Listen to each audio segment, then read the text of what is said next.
So, hello everyone. I hope that you had a good break and coffeed up. And the good news is after this talk, we go for lunch. So it's the best time to give a talk after coffee and before the lunch. With that in mind, let's get started. My name is Ali Alp. I'm a distinguished software architect at BrainLab.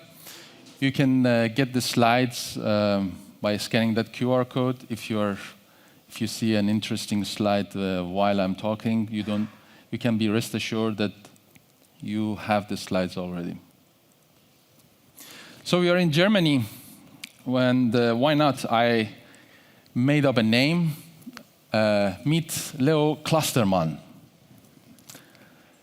He is responsible for the security of Kubernetes cluster. He studies patches, stays up to date.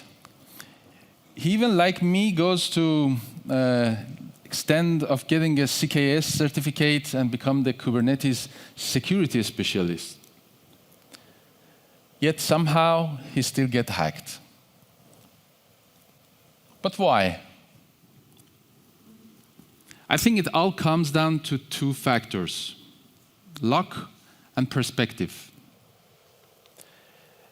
Unfortunately, I cannot give you more luck, but ironically, with a bit of luck, I'm going to try to change your perspective slightly from this guy to this guy. Personally, I only understood the security of Kubernetes by playing with it, by trying to break it for fun. And I'm talking about like a weekend, and you are alone with a Kubernetes cluster, and you just want to take down some component of it, or try to hack the box, right? But do it for fun.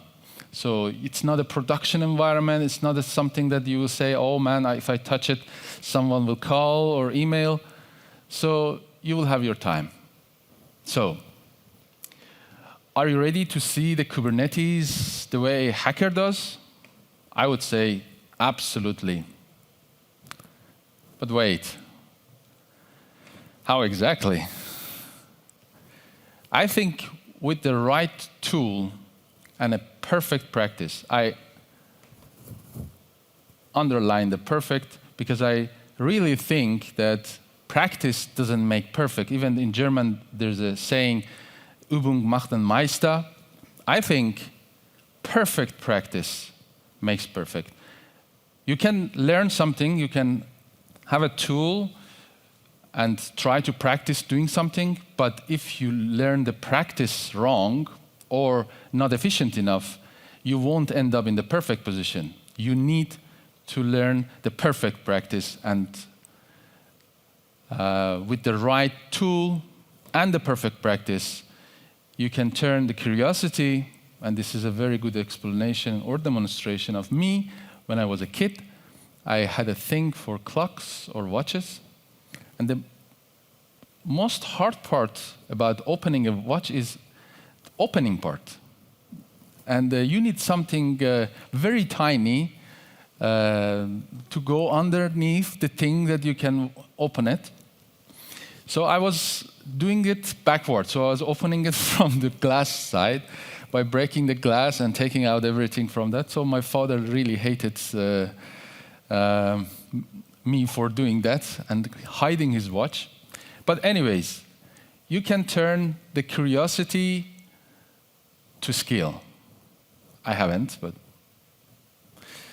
So let's get to the security part of our talk. Let's secure the network. I don't know how much you are familiar with the Kubernetes. I hope you are. But if you are the Leo Clustermann and you have this responsibility of securing the Kubernetes cluster, like any other good Kubernetes security guy, what you do, you go to the security checklist. You are looking for what are the best practices, what are the ways that people got hacked, and I don't want to get hacked the same way, right? So you may end up in the website of Kubernetes website, which kubernetes.io, and for securing your network, you say that, okay, there's a checklist. How cool is that? Let's go and check all the checklists. CNI plugins in use support network policies. Cool, I'm doing this. And you go through all the checklists, and you make sure that your cluster is secure according to this checklist, right? A best practice. You say, you know what? I'm gonna make my pod in Kubernetes. If you are not familiar, Kubernetes is a container orchestrator, and what it does is orchestrate containers. And containers, each container will have a definition that you define. You say that I want a container to look like this. Kubernetes make it happen. And the network policy is like the firewall definition. So here we say that, you know what? I'm going to deny all. I'm going to make an asocial environment in my Kubernetes cluster. My pod is not going to talk to anyone, right? Well, it may work if your pod doesn't do anything. And the point is, you must allow DNS. In Kubernetes environment, services, they are announcing themselves to the Kubernetes mechanism of service discovery. They announce themselves via DNS. So every service has a DNS assigned to it. You must allow DNS traffic. So a container in Kubernetes, a pod, which is the smallest unit in Kubernetes, which can contain more containers in it, in a pod, must have traffic toward DNS, but the Kubernetes says that, okay, I wanted to make it secure, so I have my own DNS service, which is the core DNS, which is inside this cluster, which is another pod inside this cluster. And we say, okay, we give access to this pod to be able to talk only to this pod, which is internal, inside the Kubernetes cluster, right? So you say, it's all a simple DNS traffic, right? Plus, I'm allowing it internally. All good. Did you know about 91% of malwares uses DNS to gain C2? C2 is I don't know, in any industry, people are not good naming things. Here also, C2, they mean two C's, which means command and control. And I don't know why they put the two afterwards. But anyways, so about 91% of malwares use DNS to go around, to go from your computer to my computer, or from one server to another server, to gain C2, command and control. Meaning I command your computer to delete everything, and your computer does it. So command and control. Or exfiltrate data, or redirect web traffic. 91%. And about 70% of organizations experience application downtime due to DNS attacks. 70%. 25% of organizations, they don't even bother monitor DNS traffic. They don't even log it, you know. So, it's just a simple internal DNS traffic from one pod to another pod. From the hacker's view, hooray, DNS. It's always DNS. If you did any cyber stuff and you are familiar with a bit of, I don't know, hacking or exploiting or whatever, you know that the DNS is always your friend. Okay, it's wide in the open. We will get to the more points that how wonderful DNS is for hacking. But When we hear DNS as a hacker, what we imagine, this is, we are all going to have lunch soon, so this is a menu, the DNS buffet, from the hacker's perspective. And I named them like foods that make sense in the buffet. So we have core DNS spoof special, which why resolve to the real thing when you can return 127001, right? Or typo squad tenders. Oops, did you mean kube DNSS instead of kube DNS? Phantom domain query, slow resolving DNS queries. Your pod will send the slow resolving queries to core DNS or any DNS server that you have locally. So it takes forever for the DNS server to resolve those addresses. So the CPU usage goes up, and if you do this more often and a lot of requests, you can bend the DNS server to its knees. DNS over HTTPS surprise, because your egress policy forgot about the port 443, or cache poison desserts. Let me just slip a fake IP into your memory. And my favorite, DNS tunneling, the French name I gave for being special, a la DNS cat 2, which is the classic exfiltrating data and shell, making a shell session to write innocent-looking DNS queries. Let's get into it. What is DNS tunneling? Basically, is a tunnel through DNS, right, from the name. So you use the DNS to sneak data in and out. The traffic just looks like a DNS, but who looks into it? We just saw that even 25% of organizations even don't look into their DNS traffic.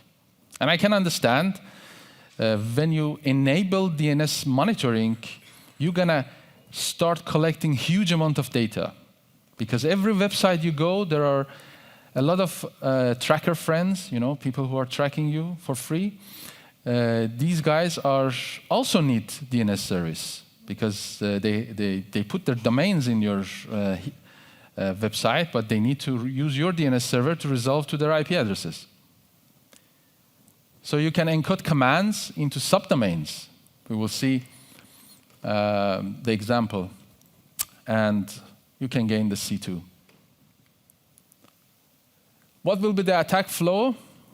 The pod will send a DNS query, like something.demo.alialp.de. By the way, you can reach me not with the demo part, but alialp.de. And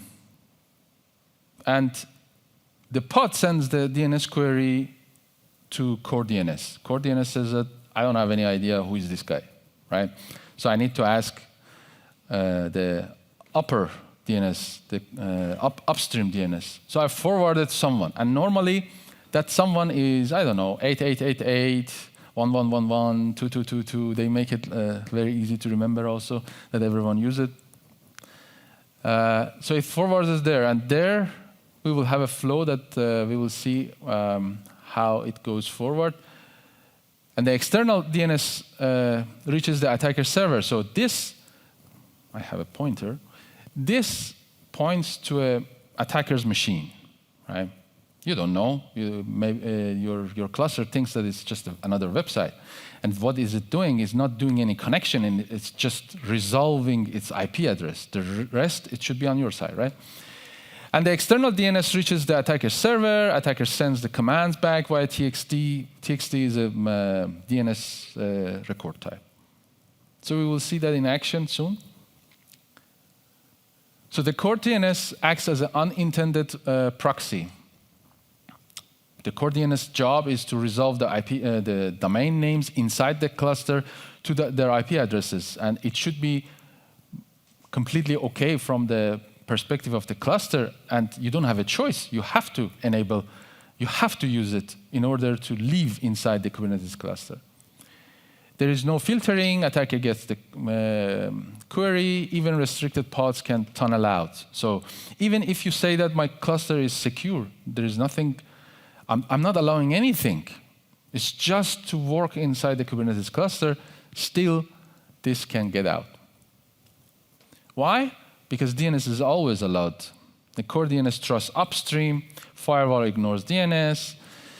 I don't know about you, but mostly system admins, what they do, when you open the TCP dump, you look for TCP, cool stuff. UDP, no one is looking into it. UDP is lame, and you don't understand what's going on. I mean, it's not even if you go to this RFC of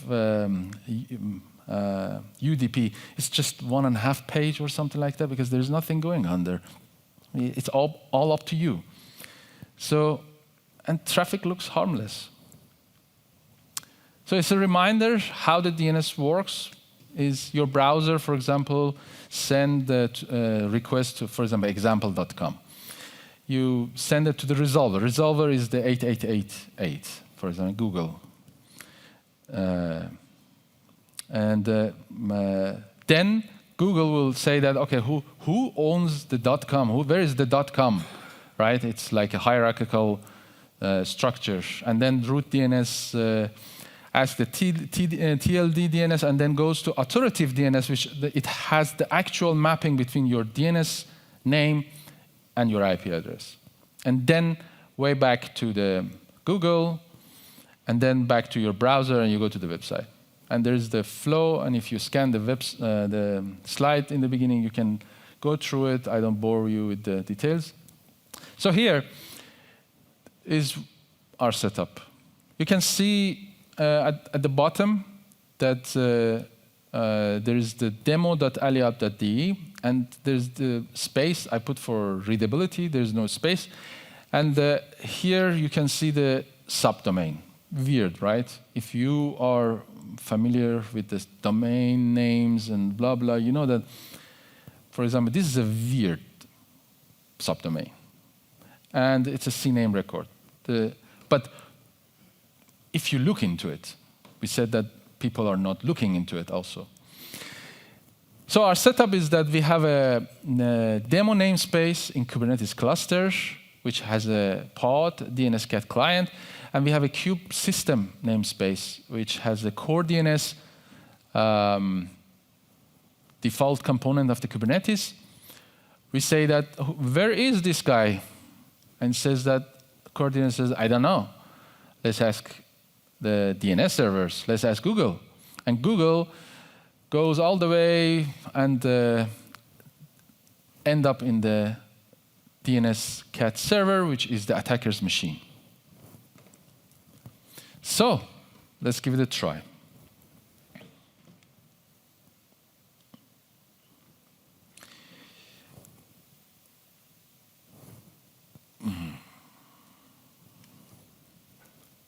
Everyone can see at the back?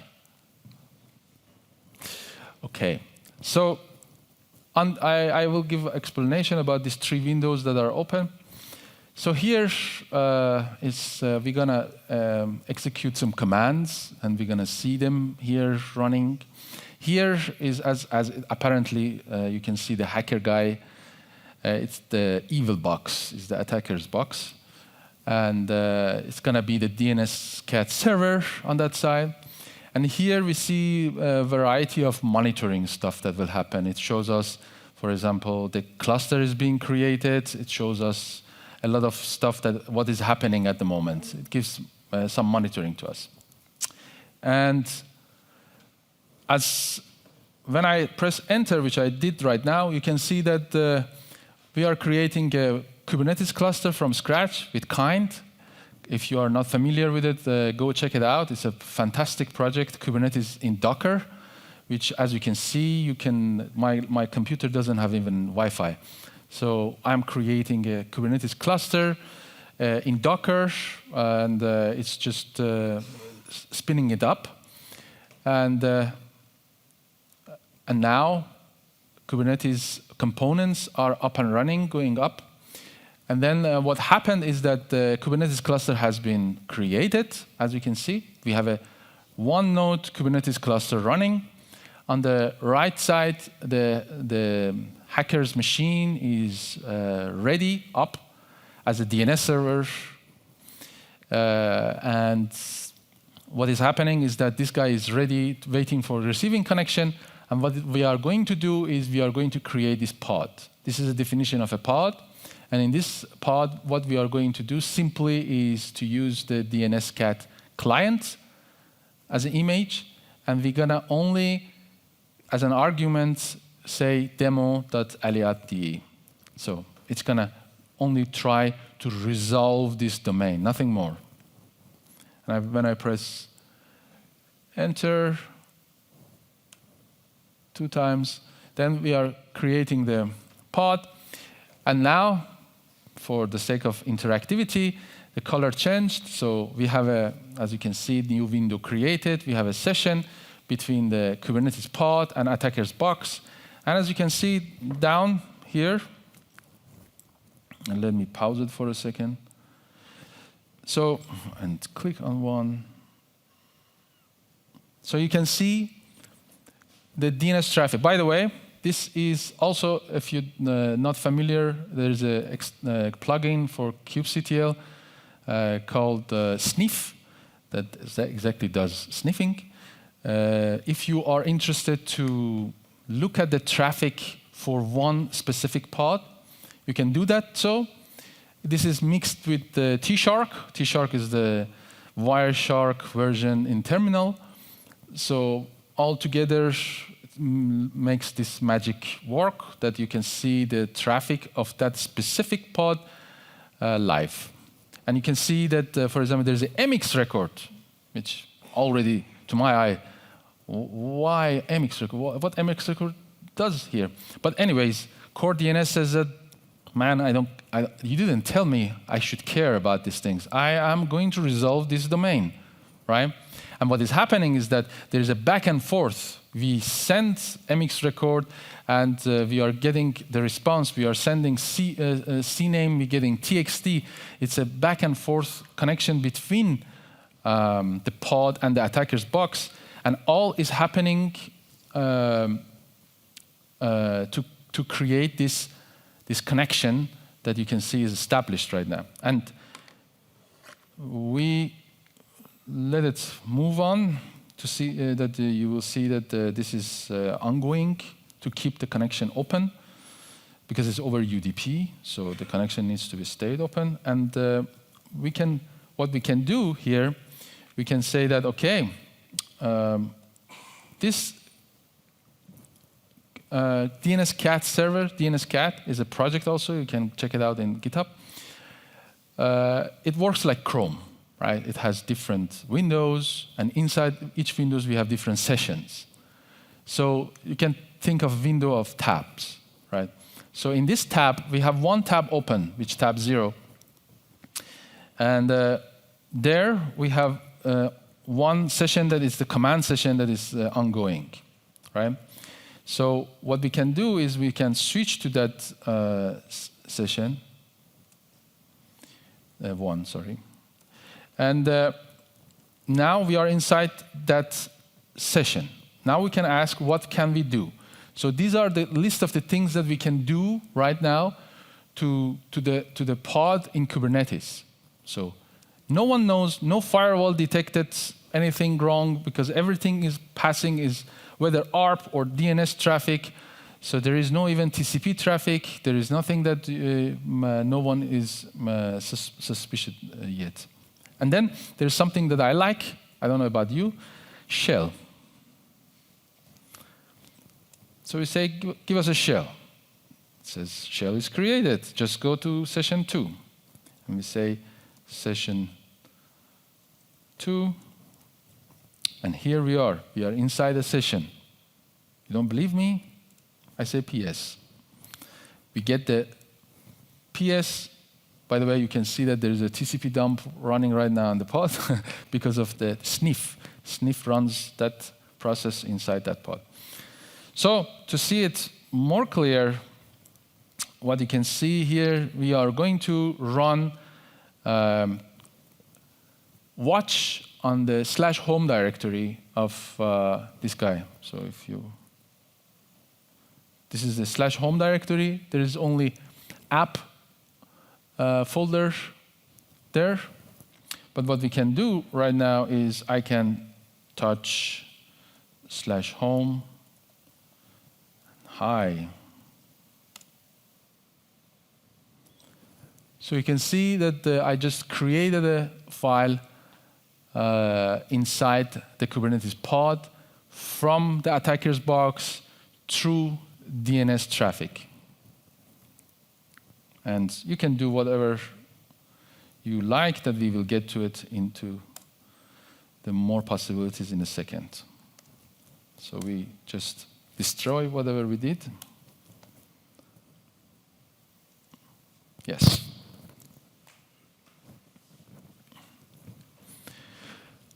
So, what else we could do? Oh, we could do a lot. We could snoop around. We could get Kubernetes get secret, all namespaces. There are a lot of things that people are requesting to Kubernetes projects, and there are a lot of things that are happening, and some of them are cool from the administration perspective. Some of them are really cool from hackers' perspective. Things like, for example, can I? There is a auth can I, for example, kubectl, that it gives you information about what your user is able to do. That combination with a very nice feature they added later, --list, you can see everything that you can do. So every pod, if you don't disable it, will get a service account. And that service account has some abilities. And you can, with the kubectl can I --list, you can simply figure out all the capabilities that that service account has. So no tedious work for the hacker. You could steal the service account, and maybe someone gave too much permissions to your service account. You don't know. Maybe you are ending up in the development cluster, and you have a lot of permissions. Maybe some developers, they are very generous. They leave, for example, secrets in the environment variables. So maybe you can just go there and snatch them. Forward, please. Or maybe you are in luck. Maybe it's Christmas. You don't know.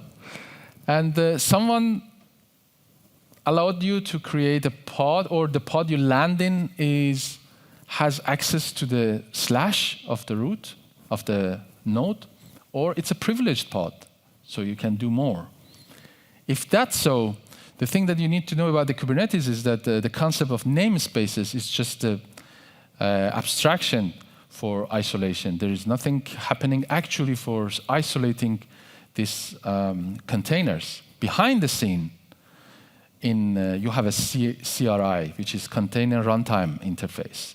And that CRI is whether containerd or old times Docker or whatever. And that Docker has only one namespace, which is for your Kubernetes, for every Kubernetes cluster is k8.io. So if you have access to the node, you can mount to this Docker sock, and you can just communicate with the Docker. And just with that, you have access to the namespace of the Docker, which is k8.io. With that, you have access to all containers running in your cluster. Therefore, you can go from one node to another node, because the containers, you see all the containers at once, and the other container can live on another node. You can even see the kube system containers. So you are in luck. Obviously, if someone gives you a privilege with / your cluster is done. Or maybe they are going to hook something and use your cluster for a long time, because it's DNS traffic, no one is monitoring. It can fetch data slowly. take your more secrets and more secrets, because not every hacker is like a bank robbery.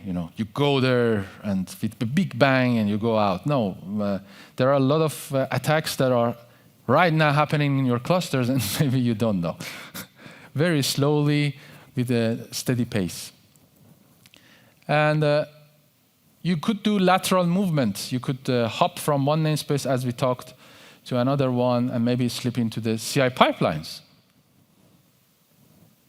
And then infect other stuff as well. Or maybe the metadata endpoint is open.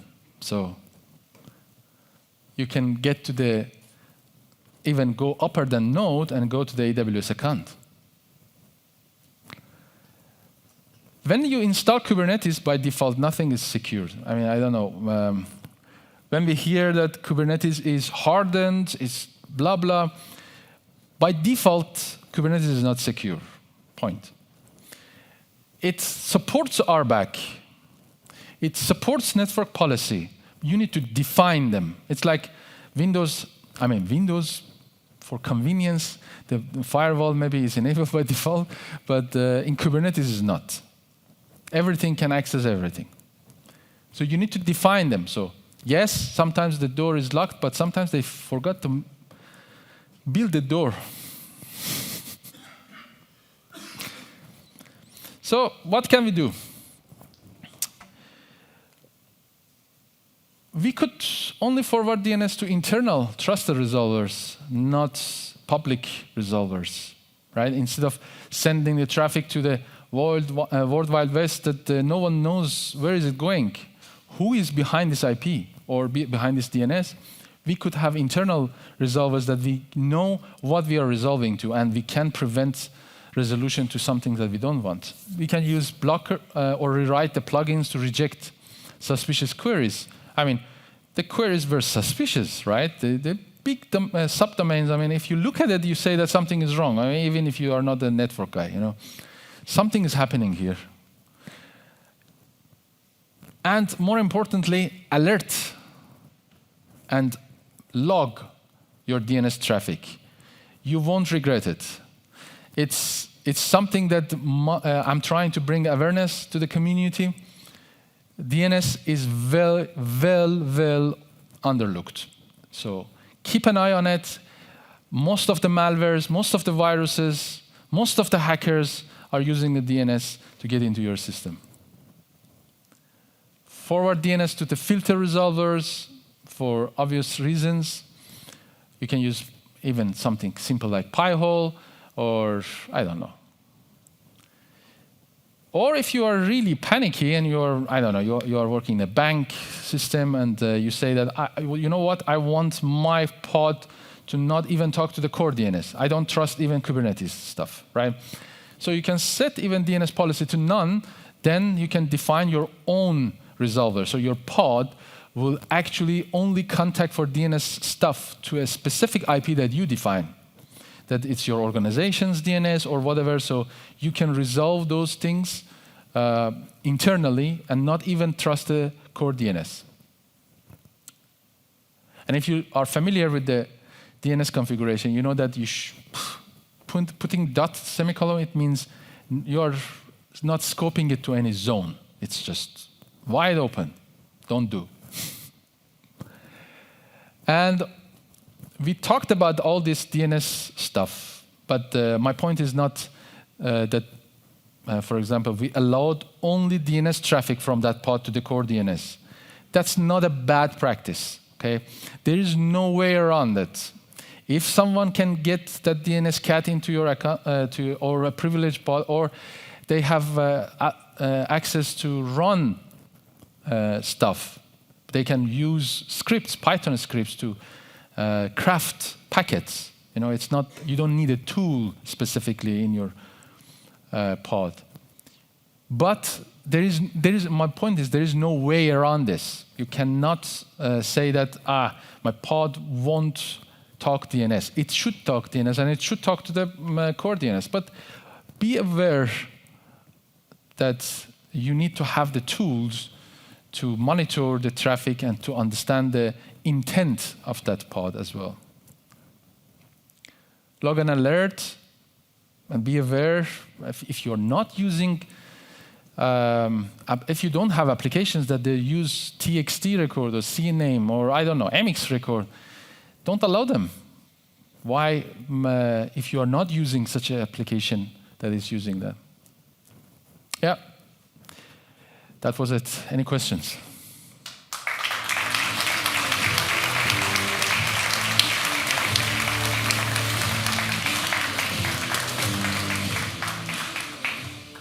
First of all, we want to say thank you to you, Ali, that you took also the very long travel to get here. We talked earlier, it was a whole of 11 minutes. Yes. So I'm trying my best. I'm taking out my inner Tom Brady and throw it as fast as I can. And yeah. Wow. Test. Hello. Yes. Thank you very much, especially for the live demos. Always nice to see this. To start with, I'm no expert on DNS and especially not Kubernetes. I got most of your talk, but I have one question which surprises me. So it was very interesting to see you're using DNS to tunnel your commands to create this folder, for example, on the inside of the Kubernetes cluster. But normally when I work probably inside of a container, I would, how do I call the resolver by dig or curl or something. So who was actually running this command initially to connect to your malicious server, and why does this has the permission to create these kind of things? Because normally when I run dig or something like this, it just get a response back, but it's not executing afterwards a certain command. Could you explain this a bit for dummies? No. So, very good question. So the thing is that what is happening is that in order to abuse a protocol like this, you need to put two pieces of software on both ends. One is the client and one is the server. So we have the server, the hacker is putting it already and ready. So the whole point is to get the client into the client side. And for that, there are 100 different ways. You can even ask very nicely to a Kubernetes administrator to put this for you inside their cluster. You don't have to be social engineering is so easier than you think that you can, as I said, simply asking people what is their password, they may tell you. Okay, so getting that, it can be with supply chain attack, it can be with a lot of things. It's way easier than you think to get a software into the cluster, but you need the DNS client binary to be there to perform this connection, keeping that connection with the DNS cat server. So there are two pieces of the software. You could use way more hands-on stuff. You could craft your own DNS packets in a loop. There's no problem. You can take they did this. The DNS cat does this to take the whatever you type there or for creating the session or whatever, and it just runs it there and here. So if you don't have any permission, so you will end up with the permissions that the pod has. You know what I mean? Not anything more. And there are ways that right now, latest Kubernetes has the concept of, for example, fake root, which the container has root, but it's not the root of the node. So it's a different, it's a fake root concept. It's I think in 133 or something like that they introduced. So there are a lot of security features that come and go, and you need to be aware that not everyone is using the latest version, and even some people, because of business restrictions, they don't even upgrade after a while, because they want to freeze it in time or whatever. Yeah. So in short, the answer is that you need a piece of software on the client side. And plus, you will end up with any privileges that the pod already has. Thank you very much. No problem. I think I got it. Perfect. If my inner clock is running correctly, I think we're out of time. Ali, you can confirm on that. Yes. So I want to once again thank you for your talk, for your insights we've gained, and also for the in-depth answer to this question. And once again, a very warm applause to you, Ali. Thank you.